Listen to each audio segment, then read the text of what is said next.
Adimali service സഹകരണ ബാങ്കിന് കീഴിലുള്ള ഇരുമ്പുപാലം ടൗണിൽ പ്രവർത്തിക്കുന്ന നീതി മെഡിക്കൽ സ്റ്റോറിലാണ് മോഷണ ശ്രമം നടന്നത്. ഇന്നലെ രാത്രിയിൽ 2 പൂട്ടുകളും CCTV ക്യാമറയും തകർത്ത് നിലയിലായിരുന്നു ഇന്ന് ഷോപ്പ് തുറക്കാനെത്തിയ ജീവനക്കാർ കണ്ടത്. തുടർന്ന് ജീവനക്കാർ അടിമാലി പോലീസിനെ വിവരം അറിയിക്കുകയായിരുന്നു. പോലീസിന്റെ സാന്നിധ്യത്തിൽ ഷട്ടർ തുറന്ന് പരിശോധന നടത്തിയെങ്കിലും കടയുടെ അകത്തുനിന്നും പണമോ മറ്റ് വിലപിടിപ്പുള്ള എന്തെങ്കിലും വസ്തുക്കളോ മോഷണം പോയതായി കണ്ടെത്താൻ സാധിച്ചിട്ടില്ല. അടിമാലി പോലീസ് കേസ് രജിസ്റ്റർ ചെയ്ത് അന്വേഷണം ആരംഭിച്ചിട്ടുണ്ട്. പരിസരത്തെ CCTV ദൃശ്യങ്ങൾ കേന്ദ്രീകരിച്ചാണ് അന്വേഷണം പുരോഗമിക്കുന്നത്.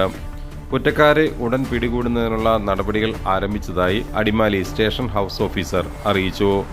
ഇന്ന് ഫോറൻസിക് സംഘവും സ്ഥലത്തെത്തി പരിശോധന നടത്തുമെന്നാണ് ലഭിക്കുന്ന വിവരം. ഡീൽസ് കേരള.